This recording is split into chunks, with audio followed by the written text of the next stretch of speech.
Hi, and welcome to the Power Hungry Podcast. I'm Robert Bryce. On this podcast, we talk about energy, power, innovation, and politics. And I'm pleased to welcome Antoine Saab. He's the founder and CEO of E24 Solutions. Antoine, welcome to the Power Hungry Podcast. Thank you for having me. Now, Antoine, we've met before. We met in Beirut 4 years ago, and I didn't warn you. And you're in the film Juice: How Electricity Explains the World, in the documentary that we produced and released a couple of years ago. So I know you, but I didn't warn you. Guests on this podcast, I have them introduce themselves. So I've given your title and I've told people a little bit about you, but if you don't mind, imagine you've arrived at a dinner party there in Montreal, where you are now, or somewhere else, and you don't know anyone there, and you have, say, 30 or 45 seconds to introduce yourself. Please do so. Yes, my name is Antoine Saab. I'm the founder and CEO of E24. We are an energy solution company. We are basically a company that has focused on developing solar energy and storage solutions for the emerging markets in principle. But now we're expanding across different countries, including Canada and soon, hopefully, the United States. Gotcha. And tell me and how old is E24? Well, E24 started back in 2010. We're about 11 years old now, and the first few years were really focused on R&D. But now we're trying to grow our market base over Africa and different regions of the planet. So I definitely want to talk more about E24 and the technologies you're using, battery chemistry. I want to cover all of those. I want to talk about solar and polysilicon and a whole lot of things. But we met in person, 4 years ago in Beirut. And at that time, E24 was going well. The economy in Beirut and Lebanon seemed to be on the upswing. You know, there was a lot of tourism, but no longer. Lebanon is in full-fledged crisis. So when did you leave Lebanon, and what's going on now? Okay, first, I have not left Lebanon. I will never leave Lebanon. I'm originally Lebanese, and although I also have Canadian citizenship, you know, my heart is with the Lebanese people who are really suffering at this moment. So we still have a small operational unit that is operating in Lebanon, doing extremely well actually right now, and doing a lot of things, including powering individuals, businesses, villages, microgrids, as we've shown you previously, and we've expanded in different areas. So just to be clear, despite the crisis, you're still carrying on business in Beirut. Yes. and in Lebanon. Yes, because we've been during before the crisis. Right now, we've been hardly hit because the capital that we've raised by the banks, because the banks invested in us, they got their share of the company, and then they didn't give us the money. Well, they gave us the money basically, but what happened was that there was a capital control, so we don't have access to it. So in reality, we had to unfortunately dismantle our relationship with the banks, given the capital control operations, and we've kind of restarted in a new capital raise, new approach. So the business in Lebanon, the initial business has been dismantled and in process of being totally closed, given that the entire setup that we had was first exploded during the bomb that exploded in the port. So this was a year. So I'm sorry to interrupt, but so this was a year ago. And just for a quick bit of background, in Juice, I interviewed Antoine at his office in Beirut, and then we went with your colleague Marwan Khoury to Kirzai, which is a quite large installation where you have solar and batteries that are in the hills in southeast of Beirut, if I remember. Yes, correct. So that was the background. That was how we met. And of course, you're one of the very clear and really very appealing voices in Juice, and was pleased to have you in the film. But you said, just to back up a little bit, you your business, which we visited, so that building was destroyed by the port Yes. explosion last year in August of last year. Total destruction. So all our offices were completely destroyed. The only part that was still operational was the underground, where we had another technical place where we do our assemblies and pre-site, pre-installation preparations. That was still operational. So I had to buy another office, set it up, put some more injection of personal money to keep operation and to keep supporting the existing customers. I'm really re-injecting money from my own pocket in restarting in different areas where I've diversified now. I'm doing business over Africa, Canada as well. So, we suffered a very, very strong blow due to the port, because we also had inventory in the port. And everything exploded. So we lost our inventory there. So really, it was a very, very difficult to operate under financial crisis, capital control, destruction of our offices. Some of our employees had to leave because, they had families that could not continue living in a very hectic place. So we've really suffered a lot. But we are a company that is really that we intend to continue. We think we have at least we have some moral obligations towards our fellow Lebanese people, at least to help a lot of people who have sometimes heart problems, oxygen problems, and we've been helping a lot locally. It hasn't been very profitable. It hasn't been profitable, but we sustained and we supported our existing projects, and we haven't left our clients there. Well, so tell me, if you don't mind, as I said, I want to talk about E24, but give me the update. I know that you have colleagues and employees in Beirut and in Lebanon more broadly. What's the situation like there? I mean, I've been following it in the media. I've written, I had a piece in Forbes about the shortage of fuel for the hospitals at American University of Beirut Medical Center. I mean, it just sounds like it complete. It's a nightmare, Robert. It's a nightmare. You cannot believe what's happening. So let me give you a rapid glimpse of the situation. There's no fuel. There's no electricity at all. Most places in some places they have 0 electricity hours per day. Some of them have 2 hours. So on the power side, there is 0 to 2 hours. There is the pharmacy do not have any medication anymore. Hospitals are closing. They don't have any equipment and tools to operate. Some of the hospitals don't have electricity for their operation rooms. Diesel being unavailable, it's almost impossible. If you get sick, you basically die. So there's no antibiotics. You cannot find most of the medicine in Lebanon, and you cannot get to the hospital because you have no fuel in your car. So that's on the even now bread is missing, because to bake bread you need fuel. You cannot, so it is becoming really a nightmare to survive in this place.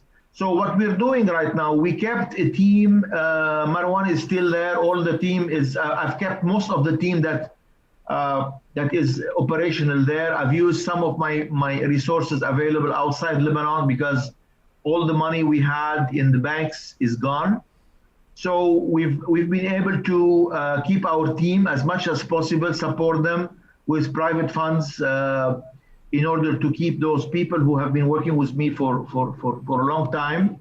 I'm sorry to interrupt, but how do you even do that? I mean, the banks are closed. You can't transfer Lebanese pounds. You're paying them in dollars. How are you even making the financial? I did have the wisdom to have some diversification, Robert, over being Canadian. I had some money, very little money in Canada, some properties. I had to struggle a lot.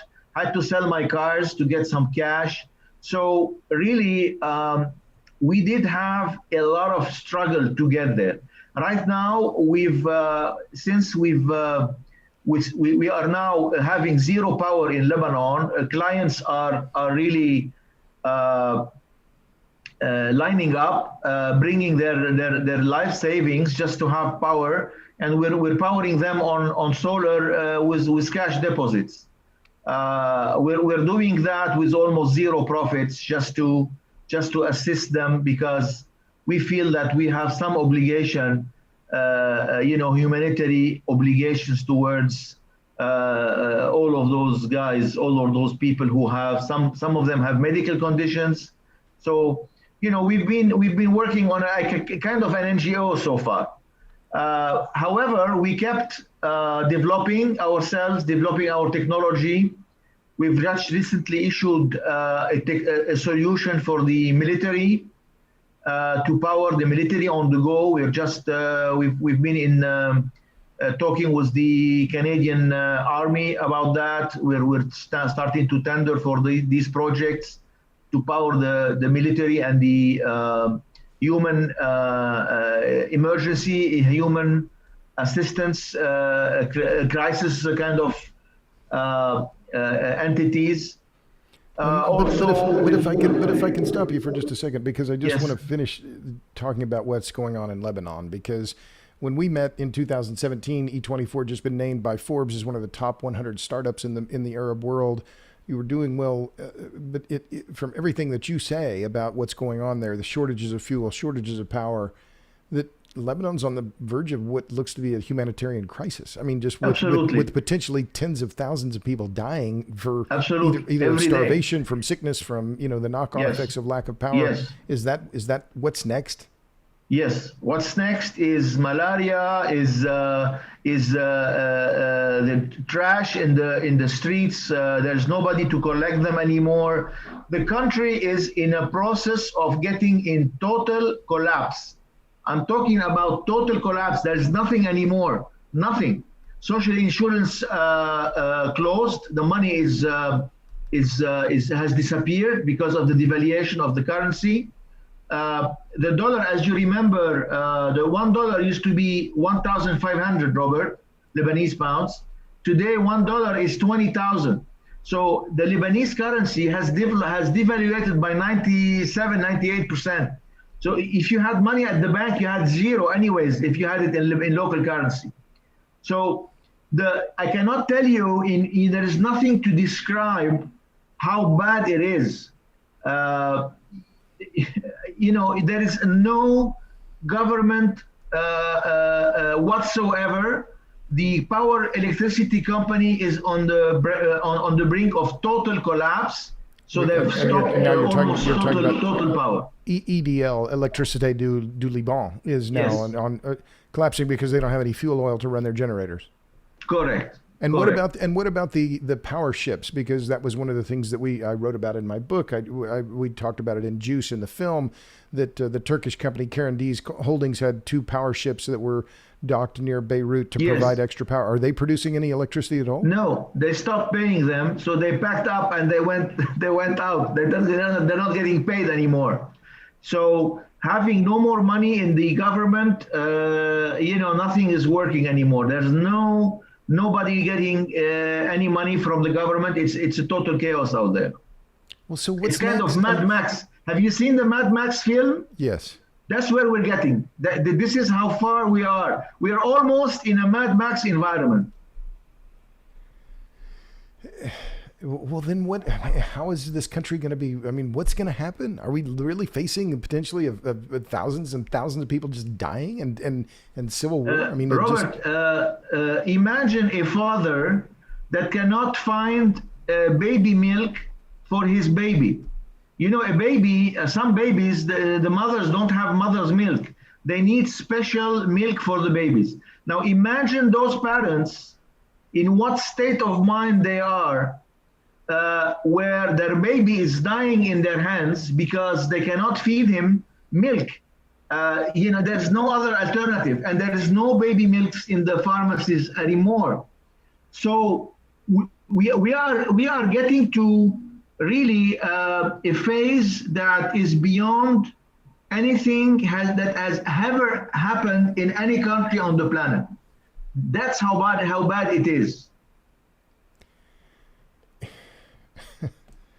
I mean, I don't know.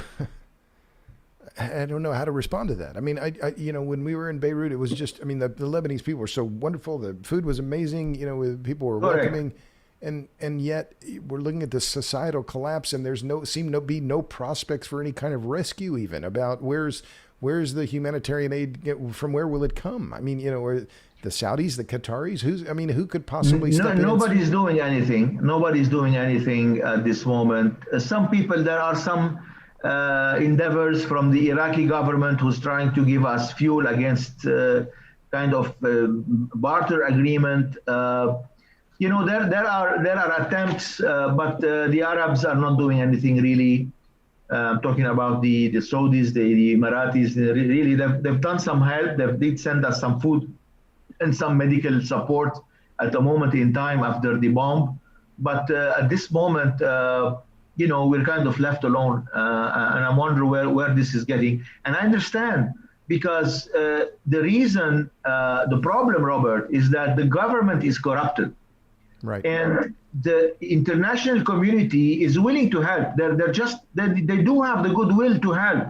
However, they just don't want to enrich again and further those politicians that are really have no limit to their greed. There's no limit. So it's kind of stuck because there is no governance. And there's no way to get out of this situation. The French president went to Lebanon, tried to do something, but tried to send a clear message that the Lebanese has to stop. The Lebanese government has to change his attitude, but still the same thing, and nothing is getting done. I'll just add for people who are listening, the peculiarity, one of the peculiarities about Lebanon is a very divided society where you have the government is split between the Shia, the Sunnis, and the Maronite Christians, right? That they split the government with one of each in each position of power, and this sectarian division has been in place for decades and is still in the wake of the civil war, has been one of the reasons why, as an outsider, I see the corruption. So you were born were you a native of Beirut? Was that where you were born? I was born in Beirut. I immigrated to Canada in 2001, and I became Canadian like 20 years ago. So I've been really diversifying myself over Lebanon and Canada, and didn't put my eggs in the same basket. However, I've lived in both countries almost equally. However, you see, I'm really in a position right now where I'm reconvening or repositioning the business to operate out of Canada. I've won a few projects in Africa, so the company has been doing good. But the crisis in Lebanon has affected us substantially and delayed our progression. In a substantial manner. I mean, we had, and we are kind of, we're feeling that we need to do something towards our fellow Lebanese. We cannot just having that solution that we've developed. We have the cure, and so we've been trying to help as much as we could. We couldn't focus on being profitable. But your ability to do that is very, very, very limited, very constrained because of just the issues of logistics and capital and so on. So sure. You're now in Montreal. When did you move from Beirut to Montreal? When did you personally move? I've always had an apartment here. I've always been kind of living, had some minimum infrastructure in Canada, even when I was in Lebanon. So I just arrived here a couple of weeks ago, and I'm really working online with my team in Lebanon almost every day. So we're doing very well in Lebanon right now. We've done many more villages. We are in current discussion with the European Union for the funding of of a 2,000 household village again. Again in the south, we've done 2 villages in the north. So at the same time, we're doing a lot of high or critical loads, like we're powering hospitals or different critical applications. Some people who have we're prioritizing people with health issues, people who have oxygen needs. These people need 24/7 power to survive. So we've kind of we're operating as an NGO almost. That's how we're doing business right now. And so just a technical question on that, and then I want to move on to E24 because I knew that you would be very up to date on what's going on in Lebanon, and but how are you even your colleagues in Lebanon? They're charging their phones with your cell phone, with the solar systems. How are they having power? How are you communicating with them on WhatsApp or on Zoom, or how do you do it? Yeah, so we as I told you, we had some. We thought about this far before. When you came to us in Lebanon like 4 years ago, even all our offices were equipped with solar and storage. So we've built our own survival unit. So we do not have power problems in our offices. So all our team are running, recharging their phones, etc., from our solar infrastructure in the office. At the same time, we've also delivered equipment to all our team in their homes. So our employees are doing fine. They're only having some trouble finding fuel to commute between their homes and business. But Lebanon and Beirut being a small place, it's so far we're managing fine.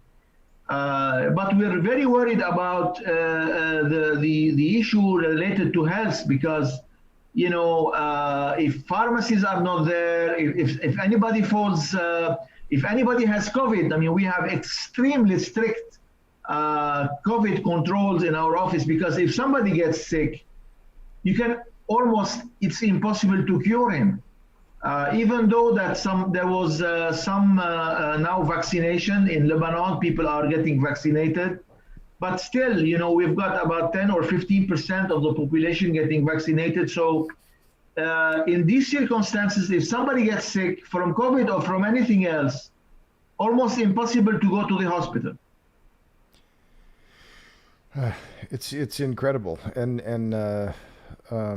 but anyway, let's move on because it's heartbreaking to hear you talk about what's going on. But let me talk about, if we can zoom out now, because I'm fascinated by the growth of E24 and what we talked about in your office in Beirut back in 2017. And I've thought a lot about one of the things that you said in that, and it's a thing that we included in the film, and I quoted you in my book, Question of Power. You said the infrastructure, I'm quoting you here, the infrastructure that every country on the planet has is basically fixed, and it takes time. And the larger the country, the more time it takes to upgrade that infrastructure.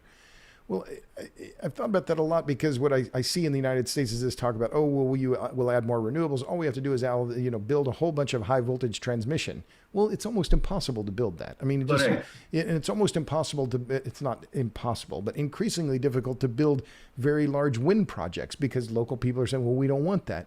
So what you have been, your insight, if I could distill what I see, how I see E24 is, well, you're saying, well, let's get solar and storage on premises for as many people as we can, because that avoids the need particularly for high voltage transmission, which is incredibly difficult to build. So my question is, how does this apply to this inability to expand, or the fact that the built infrastructure is largely fixed? How does that apply around the country now, or around the world rather, and how does that figure into what E24 is trying to do?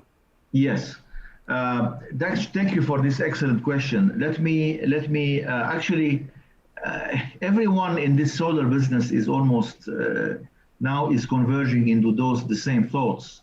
So in reality, what's happening right now is that, don't forget, there is a new component, which is the electric cars, and those cars are are really, this market is becoming, is growing at a very fast rate. So we are on top of the existing exponential growth in power demand due to growth of the economy and so many factors. You've got a new component, which is a huge addition of power demand to charge electric cars. So this phenomena is going to lead to a problem. It is inevitable. It's like in 2006 or 5 when people were, you know, at the time, if you remember the financial crisis in the States in 2008, there was one guy shorting the market because he knew it was inevitable.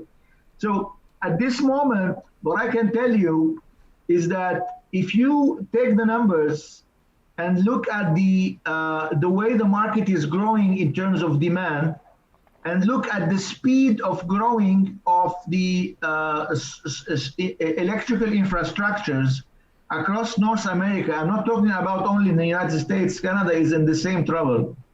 So at the speed of growth of demand, it is by far outpacing the capability of the utility companies to grow the grid. And so what I'm expecting within the next few years is a substantial collapse of power in many areas that could not go fast enough in investments to update the grid.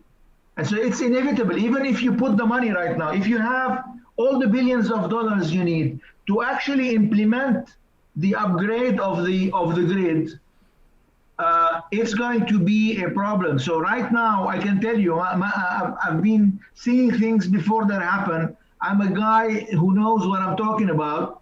I believe that in the next few years, I cannot time it, but I can tell you that's inevitable that many areas across the entire planet, especially the states where the grid is a quite obsolete, or in many areas is very old. There's going to be substantial problems. So I can see that the government, the U.S. government, is seeing that, and they're doing a lot of efforts to update and to move forward. I'm not sure they're going to be able to avoid some substantial power problems across the entire United States. Well, I tend to agree with you. I'm a skeptic about electric vehicles for a lot of reasons, but that's a separate discussion. But I think that it's clear, and we're seeing a lot more interruptions of power across the United States. And as you know, I'm in Texas, and we got massive blackout here in February. But tell me about the technology, because this is one of the things that I think is quite interesting, and that, and remind me if I'm getting this wrong, but there's a lot of momentum behind lithium-ion batteries, but there Yes. are real problems with lithium-ion batteries, including Yes. fires. And as you may know, GM just recalled all of the Chevy Bolts that they produced because of the problem of fires. So at E24, you're using a very old chemistry, lead acid batteries. You talked about that when we were in Beirut, but tell me, so the basic solution that E24 is providing is large solar arrays and lead acid battery storage. Why did you go with lead acid instead of lithium ion? Yes. Okay. So you see, for different markets have different problems, and each problem need a solution that is tailored to the parameters of the problem. So as an example, in the States, in Canada, the United States, Europe, problem is about a phenomena that we call peak shaving, which means that at a moment during the day, for some reason, everybody is putting his AC at the same time or charging his car at the same time. So the grid has a very short period of time where there is a peak demand. And that peak demand is about 30 minutes, 40 minutes, and then it goes back down. So the technology required in the United States, Canada, and Europe, in the civilized world, you need a battery that provides a lot of power in a very short period of time. The problem in Africa, South America, Middle East, Lebanon, all of these places is the opposite. You need very little power but for a very long time. So that's why the lithium-ion battery, which is very, quite convenient, especially that it's light and it's very adapted for mobility and cars, it's compact.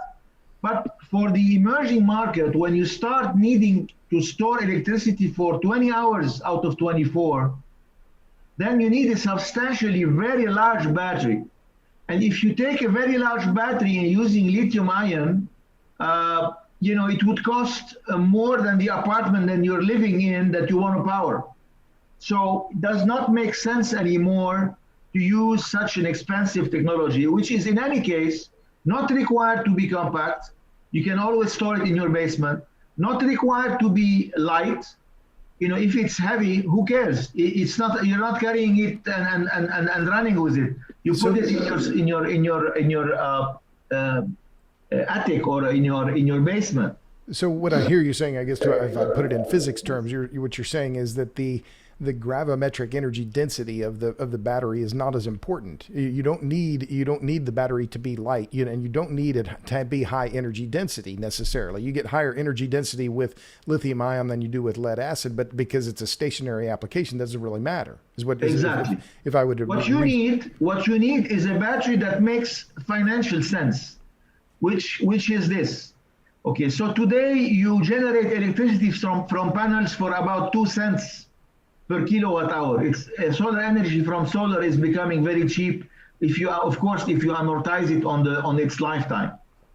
So generating electricity at 2 cents is amazing. But now if you want to store it and the cost of storage is going to cost you 30 cents, it wouldn't make any sense anymore. So what you need is a low capex, a battery that would cost initially low, it would have an initial low price and a long lifetime, so that when you depreciate it on its lifetime, the cost of every kilowatt that you store in that battery becomes comparable to those 2 cents. So with E24, we've demonstrated, and we're still demonstrating, that we are able to store electricity under 8 cents. So then roughly 10 cents a kilowatt hour then overall. Exactly. And it's 9 cents, because during the night it will cost you 8 cents for storage, even less. But let's say 8 cents plus 2, that's 10 cents at night. But in the day it costs you 2 cents because you go through the battery. The solar goes through the battery. So the average is 2 and 10. It's 2 and 10 is 12. Divided by 2 is 6, which means your average on 24 hours is 6 cents the kilowatt hour. This is becoming cheaper than the actual utility supply. So I want to interrupt you there because one of the things and we went to Kirzai, the resort in the Shuf Mountains, where you had a large, if I remember right, 100 kilowatts of solar panels and 300 kilowatt hours of storage. Yes. But the thing that stuck there with me was one that the issue was that your competition in that rural location, because the Lebanese grid is very weak and you don't have a lot of linemen, you don't have a lot of power poles, very similar to other developing countries, that the chief competition is diesel gensets, right? Diesel or gasoline generators.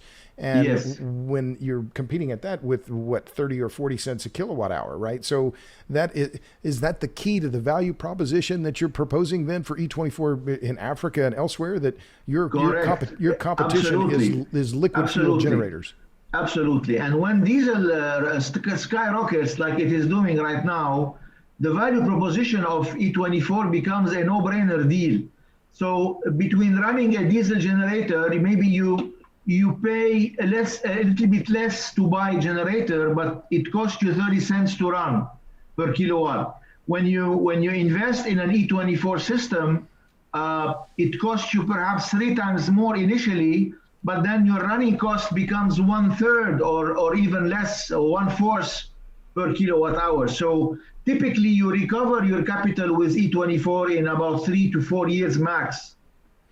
And so tell me more about the lead acid, because as I remember, and I think what I said in the film was that your the design for the lead acid batteries, and you use a different design. Is it a spiral? I mean, you have a different design for the battery itself. Yes, we've done something very nice with that. We took a typical a standard battery and we improved it by hardware and software. So our batteries are software driven in a manner to perform. What we've done, Robert, is we've made a lead acid battery perform with almost the same performance as a lithium ion battery with 1/10 of the initial cost. And you and I'm going to interrupt for just a second. I'm talking to Antoine Saab. He's the founder and CEO of E24 Solutions. You can find out more about him on e24solutions.com on the interweb. He and I met 4 years ago in Beirut. He's one of the stars of Juice, How Electricity Explains the World. He and his colleague Marwan El Khoury were gracious and showed us around Kirzai, which is one of their facilities in Lebanon that I assume is still working now and doing well. But tell me, the batteries then, you said you designed them. They're designed, as I recall, they're designed in Bulgaria, manufactured in India, and then shipped around the world. Is that still your supply chain? Yes, that's still what we're doing. Why Bulgaria? How does Bulgaria doing a big factory in Canada, actually. It's very strange that even Canadian factories are now have wondered and checked all the technology there is in North America, and that they didn't only decide to execute their factory. It's a transformer factory. They did the factory with us, but now we've also partnered with them. We've built our own factory near theirs, and we are going to start producing for the North American market equipment out of Quebec, Canada. Really? And how soon will that be, Antoine? Less than 6 months from today. So you'll be producing lead acid batteries in Canada that are branded with E24? I would say assembly. Right now we're going to do an assembly work because our technology has grown a lot since we've met, Robert. So we now have standardized container systems. So what we do is we've got all our technology packed in a container that is pre-assembled, and we deliver containers to power factories that are already made. So once the container lands, we plug it to the factory and we install solar panels on the roof, and then that's it. It takes 4 or 5 days to execute a substantially large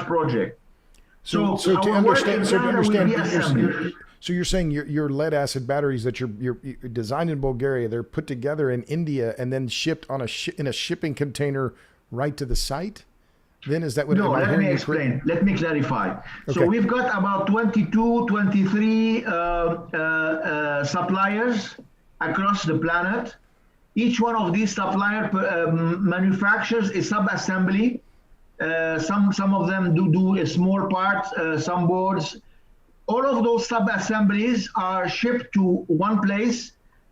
One of them is going, all of these parts are shipped to Bulgaria for the European market and to Canada for the North American market. So in these factories, what we do is we assemble those sub-assemblies together in order to make the final recipe. And this way we make sure that our intellectual property is protected. At the same time, we add our software, which is also a proprietary software, and we connect the systems to the grid so that we have full visibility through a web-based platform. And so, can you give me an idea then of what are E24's revenues? What's your run rate now? Well, we just closed a $30 million contract in Nigeria to power, this is our biggest deal so far, to power a telecom firm to power mobile telephony sites. So we just closed 600 sites. We've just shipped our first unit. We're going to ship 599 more. We just shipped the first unit just to make sure the client is happy with it and make sure we've customized it to the client's needs. And next, we're going to mass produce the rest. We have another pipeline for about 3,000 of those containers going to another company in Nigeria. It's still confidential, but it's going there soon. So our model in Nigeria is precisely, for example, is an energy as a service where we bill a fee per month per site to power those mobile telephony operators. At the same time, we've just now issuing a new solution for mines. So we'll be announcing that soon. We have also much bigger project. We're working on it right now for gold mines, copper mines, all kind of mines, where we deliver a massive multi-megawatt system, also containerized, to power mines with from 2 megawatts to 30, 40 megawatts in a containerized system, plug and play. And then the mine would be able to reduce substantially its operating costs, because most mines right now in Africa are running on diesel. So imagine how much they would improve their profits. Right. So 30 or 40 megawatts, you're talking about 30 or 40 megawatts of installed solar capacity. Then that's a very large solar Much array. more. For a 40 megawatt power plant, you're going to need about 100 megawatts of solar panels. So typically those mines have a lot of land around them. It's just there's a big space. So we're starting to enter this market. Soon we'll be announcing our approach to how we're going to do that. We've already have partnerships being discussed right now. So we're targeting the mining industry. We're targeting also the military industry across the planet, because we came up with an amazing technology, which this time is lithium based. Because for when you talk mobility, when you want to move troops, you need this is the only place where you need light equipment. Sure. So we came up with a product that's almost soon going to be announced on our website. It's to power the troops, the camps, in a manner to avoid them to start generators which are tactically inappropriate. At the same time, you generate very bad fumes and gases that are very bad for the army personnel. So that this way you remove all the microparticles that are very unhealthy for the troops. Sure. And I know we talked about that as the air pollution issue as an issue of real importance in Beirut because of all the small generators. I want to come back to Nigeria, but I'm just going to repeat my question. This is what I do. So your run rate then at E24 on an annual basis, can you disclose that? What's your revenues on it? I don't disclose my revenue because it would affect our discussions with different parties. So we're keeping the company as private as possible at this moment. We are working on in a manner. Number of employees, something like that. What how many people? We are about 120 people at this moment. 120. Yes, overall we are 120, but we're growing fast. Even the Lebanon market now, we're hiring like crazy. So I think we'll be right now, because the fuel is no more subsidized in Lebanon. So we have no more competition from generators. And so the demand on our technology is like, we have people lining up. Like every morning we have like a queue in front of the office for people coming with their bag of cash that they took from the mattress just because they don't want to be left in the dark. So in Lebanon, it is a massive product, a massive deployment. But it's not really profitable because we're doing that on a humanitarian basis, really. Sure. We're not really making big profits out of this. Well, so we're sustaining our equipment, our team. Right. So let me ask about Nigeria, because I was just looking at Nigeria, in fact, earlier today, because of the issue of standby generators, the small generators, which you're very well familiar with in Beirut. And those sales of those generators in the United States are booming, right? Because we're seeing more blackouts, right? In Texas, California, across the country, more extended blackouts, severe blackouts. Nigeria is the prime example of this, right? Where there's a country of 200 million people, depending on whose numbers you believe, between 20 and 60 million small generators, which is just incredible. And you made this point when we interviewed you for Juice about the issue of air pollution and so on. But the question here I'm getting to, Antoine, is the issue of microgrids. And your company is pushing microgrids that are solar and storage with polysilicon PV panels, lead acid batteries, and maybe some lithium ion batteries. But you said, I'm quoting, you said, microgrids are the future because it will be, this is what you said when we talked in Beirut, it's inevitable because utilities will not be able to upgrade at the same speed as the demand in power. Is that, it sounds to me like your thesis is exactly the same today as it was when we talked 4 years ago. Absolutely. But not microgrids with liquid fuel, but not microgrids using combustion engines. No, I don't believe in diesel, Robert, because, you know, the equation is simple. I mean, it for me, it's there is a, you know, it doesn't take an Einstein to figure it out. It's obvious.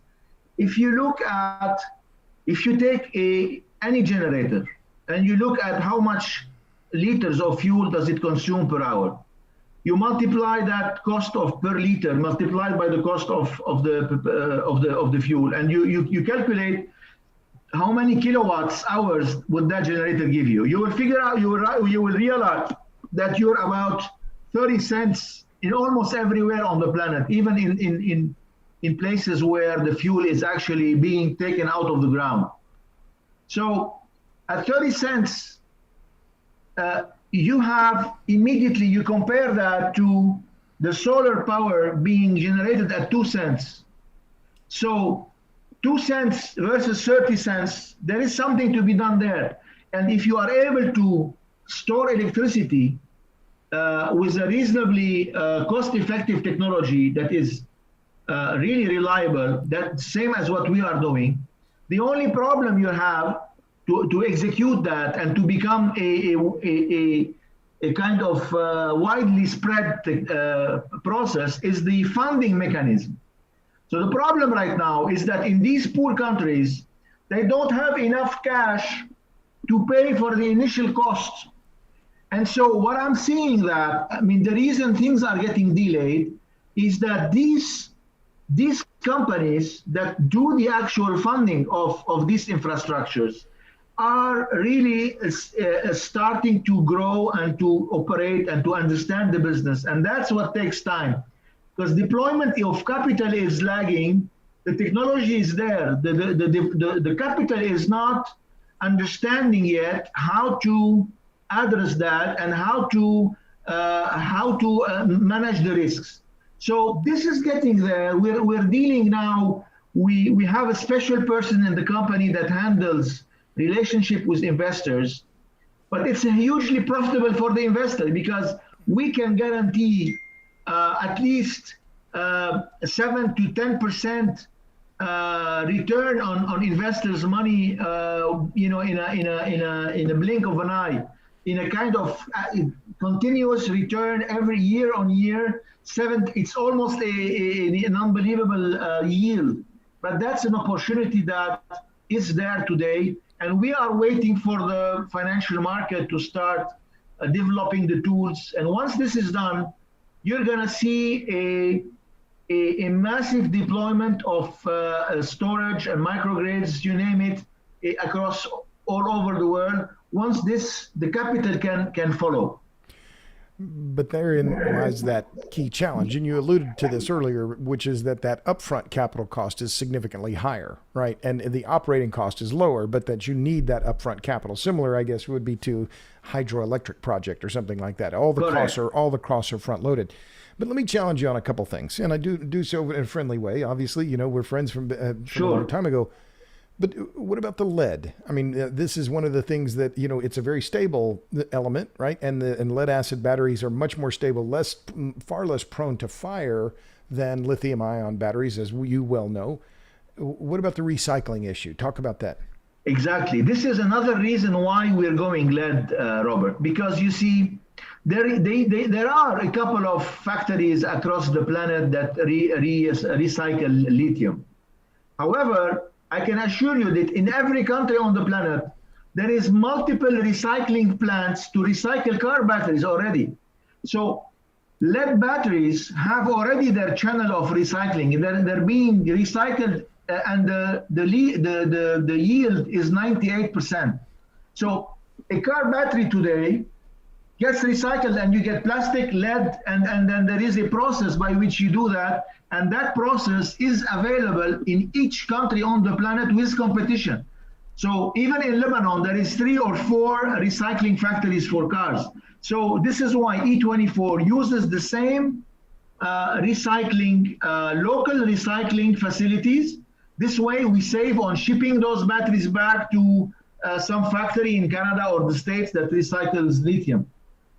So this is one very, very important point in favor of lead acid. At the same time, it is impossible to burn. You cannot, even if you throw a battery in the fire, it will melt. That's it. You know, it will make some smoke because the plastic will, but it is not a fire hazard, explosion hazard. Imagine a container full of lithium batteries compared to your iPhone that used it. Some of them exploded in the initial times. Imagine a 40-foot container when there is an explosion of one of the cells. That's another bomb. It's that bad. Now, I understand that lithium has done a lot of controls, and they've done, but it's still lithium, and lithium by itself is a hazard. So that's why I'm in favor of lead acid. There are today other companies, including American companies, who are producing other technologies than lithium. We are looking at possibly adding to our portfolio, depending on the size of the projects. We are looking at integrating also other possible technologies than lead acid that are currently being developed across the world once the cost benefit starts to be reasonable. So then let me ask you about the polysilicon, because lead, of course, is highly toxic, but you're right. I mean, one of the things that's remarkable about lead acid batteries is their recycling rate. They're, 98%, 99% are recycled and turned into new batteries, whereas if memory serves, it's in the single digit percentages of lithium ion batteries. So there's a huge waste issue that's looming for the lithium ion producers. But what about polysilicon? Because this is one of the things that in the last few weeks, last few months, we've seen where the Chinese government has subsidized the production of polysilicon in Xinjiang, and the use of Uyghur labor. Something like half of all the polysilicon in the world was coming out of Xinjiang, and much of that was using slave labor from the Uyghur and Muslim minorities. Yes, that's no good. That's bad. That's not good. It's a huge black mark against the entire solar industry. So how do you? I know when we went to Kirzai, the panels there were from China. They were. I looked at them. So yes, how do you surmount that? And how does the solar industry deal with that issue of polysilicon in the supply chain? Because slave labor is a bad thing, and for any industry, but particularly for an industry that claims that it's green, clean, zero carbon, etc. So I'll tell you about this problem. You are putting your finger on a very, very important worldwide problem. So yes. So first, I believe this is a governmental issue. So basically, each country on the planet needs to take action in regards, because you see the problem is that on E24 level, if the entire market is buying solar panels at 21 cents the kilowatt, at 21 cents the watt, obviously we cannot import solar panels at twice that price, because otherwise we wouldn't be able to sell it at all. So we need to, in countries that do not have a mechanism of tackling this issue, it's very difficult for us to do anything else but to do our share of the work, which is to make sure at least that our Chinese suppliers are not doing. I mean, so we deal with very serious suppliers who have a serious governance, and we make sure that suppliers that are, supplying us panels are not using kids or any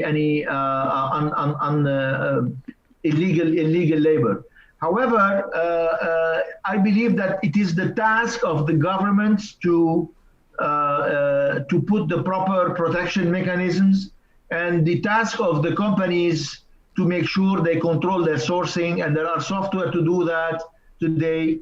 The United States have, with the new policy which I upload, have done a lot of good work. I upload that in the United States. When we start, we're going to be starting in the United States hopefully soon. I will be definitely buying American-made solar panels locally if possible. So, I believe this is the right policy. But you see, if your competition is selling half your price because they have, no morals, or they the country doesn't prohibit, or that there's no tariffs to protect against this, then you cannot do anything basically. So the only thing you can do is make sure, So you need an international agreement. You need a levelized baseload agreement that we're not going to use this polysilicon from Xinjiang, or they have to be able to prove that. But in the absence of that, what you said, I'm paraphrasing here, is that it's almost impossible for you to do business or to avoid using those commodities. Is that fair? Absolutely, because the client has another alternative, and then you'll be out of business.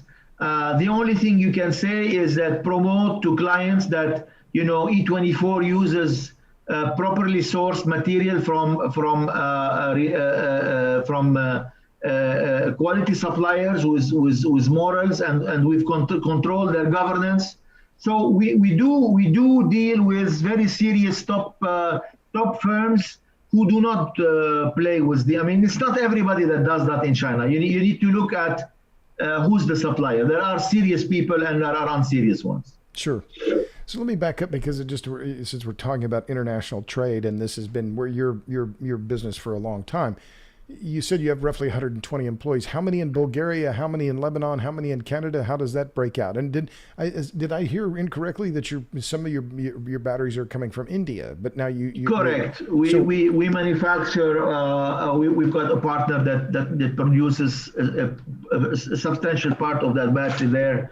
So yes, we're spread. We are a very small firm still. We are now working on executing that big project in Nigeria that is going to hopefully give us the substantial revenue. And once we do that, we're in process of restructuring ourselves in a business where we would be able to raise, based on our infrastructure and our know-how, the needed capital to become a really an international firm. So we're in process of doing that, but this issue of Lebanon has definitely delayed us substantially. But you're domiciled in Canada then now. Is that fair? Absolutely. And so, is it the majority of your employees, are they in Bulgaria, or are they in Lebanon still? They're spread all over the place. I've got people in Nigeria. I've got people even in South Africa right now. I've got people in Canada. I'm hiring in Canada right now. Bulgaria, Lebanon, even in the UK. I have a couple of people working out of the UK. So it's moving. It's like one day you've got 30 employees there. The next day they just move 20 out of there to another place. So the companies, it's still after 10 years, unfortunately, because of those delays, because of this turmoil in Lebanon, has substantially delayed our progress. But I think we're going to get back on our feet, and we'll do very well. We're doing great. Well, I can only imagine having your office actually physically flattened would be quite a blow to the business. Well, so just a few more things. And my guest again is Antoine Saab. He's the founder and CEO of E24 Solutions. You can find out more about them at e24solutions.com. Okay, so tell me about Nigeria. How do you protect yourself from the political risk? It's a notoriously corrupt country, maybe on par or worse than Lebanon. How do you protect yourself from the political risk in that country? Okay, so Robert, I'm dealing with what we call tower companies. Okay, so basically the model is simple. Oh, the cell I the cell deal, phone the cell phone tower guys. yes, there are companies who are very serious and top international firms actually, who what they do is they buy the land, or they buy a 10 by 10 meter land. You know, it's small land, and they install a tower, and then they lease that tower to multiple operators. So those businesses are international businesses that have 2,000, 3,000, 20,000, 50,000 sites, whether in Africa or in South America or in the States. And so these are our customers. So we are putting our equipment on their site, on their land. The equipment is fenced. The tower is fenced. The equipment is extremely rugged because we've armored it. So we're actually shipping a container which has been armored, and it is connected with a very sophisticated security system to a cloud, and so we can control even, there's no more theft of fuel. Everything is in that container, so it's almost impossible to break into it or damage it or break it. So there is a very sophisticated alarm system and security system to prevent. But you have that connected. But you have that connected to a solar array that's on site as well, no? Yes. And how much? What's the capacity on the solar array then? We've got about 20 kilowatt of solar power per site. Okay. Okay, so it's a lot of power to make sure these towers do not have a power cut, or they have enough sun to operate, or there is enough batteries and solar panels to operate for a week, even if there is no sun. So very serious material. I see. So just for reference, so I live in Austin. I have 8.5 kilowatts of solar on the roof of my house. So it'd be a little more than almost 2.5 times the size of my residential consumption here, or my residential array here in Austin. So let me ask you about just a couple of other things, because we've been talking for nearly an hour, and we want to keep it at about that length. What do you think of Elon Musk? Amazing guy. Because he's in the battery. He's a big battery producer. Absolutely, he has a good vision. I did start before him, though. I did start in 2010. He started in 2014. But I love the guy. He's developing amazing technology, great vision. I hope one day I'll be able to meet him and see maybe we can do some collaboration on some things. So who do you look up to? I asked you about Musk, but so who are your heroes? Who are the people that you admire, either in business or in society? Who do you think is who do you look up to? Robert, I admire people who did not lose themselves to this tendency of work more, make more. There are people who also have kept their humanitarian side, where they think of doing good at the same time. And so there is nobody in particular, but when I assess someone or I look at somebody, I look that, well, okay, you can make a lot of money and you're always under pressure from shareholders to make more money and drive the stock up, etc. But at the end of the day, we are human beings, and that rush to corporate profit is not the purpose. We need to be happy. And so I look up to people who have created that balance in their lives to, at the same time, put to work their talent. Obviously, the Elon Musks of this planet have a lot of talent. They've put it, definitely you need to put your time and work for people, but it is important, and I look up to those people who have kept some portion of their endeavor, of their efforts into keeping in mind that we need to be happy, we need to do good, and money is not the end purpose. You mentioned something there that spurred something, and so I know we're going to draw this to a close in just a minute. But one of the memorable things you said in the interview that we did in Beirut, and it's one that we have that came out in the movie, was you said that electricity is a human right. That it means, as Yes. I'm remembering now, you said electricity means you're a human being. And there is still yet in the world, as you know, and it's a point that we make in the film, but there are 3 billion people in the world who are living really in electricity poverty, and roughly 1 billion who are living with no electricity. So is that part of what motivates you? You talked Definitely. about that desire to bring actually people out of the dark and into the light. Was part of what Absolutely, drives you? absolutely. You've nailed it, Robert. I've been quite successful in my lifetime. I've worked in many different. I have a 35-year career, so I made money for myself. Perhaps I could have stopped working and retired right now. So, but this is not what drives me today. Is definitely there is a drive to start things and to do business. This is always very exciting.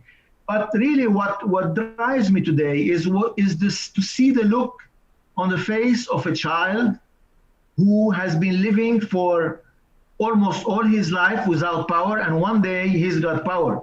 And this look in some child's face, and the face of their parents when they have their house being now, even if they have a light, maybe they have one lamp, and they get a TV or something, this feeling is, you cannot imagine the happiness it brings me to see people being, getting their human rights, basically, getting that what they need to have in 2021, where people are going to the moon and soon to Mars. I am having difficulty thinking that 1 billion people do not have power when others are going to Mars. This is what drives me today. So what are you reading? What are the books that you have on your desk or your shelf? What books are you reading now? Well, I do not read a lot. The books I'm going to tell you, you probably won't know them because I have books that I read since perhaps 20 years. I've read definitely the art of war. This is, I think, business is a war, and you need to know how to play it. But I read on the internet what's happening, and I definitely look up to and try to see really who's doing things at the same time profitably, but at the same time humanely. I think this is a point that is becoming very rare right now, to see leaders, doing some good things that are not so profitable, but very worthy on a humanitarian side. So I'm in a search. I'm in the quest to see who's doing good. Steve Jobs is definitely one of my gurus. Many others. What gives you hope? I think that the problem is mainly in education. The reason why there are wars and problems and corruption is a lack of education and a lack of wisdom. And I believe that, you see, for example, let me give you an idea. Lebanon has moved, I believe they have progressed. Although they are in the ditch right now, but they've progressed, because before they used to kill themselves, kill each other, and kill themselves, by the way, and kill their children in stupid wars. At least today it's an economical war. They moved up from actual war to something, because they have a little bit more wisdom.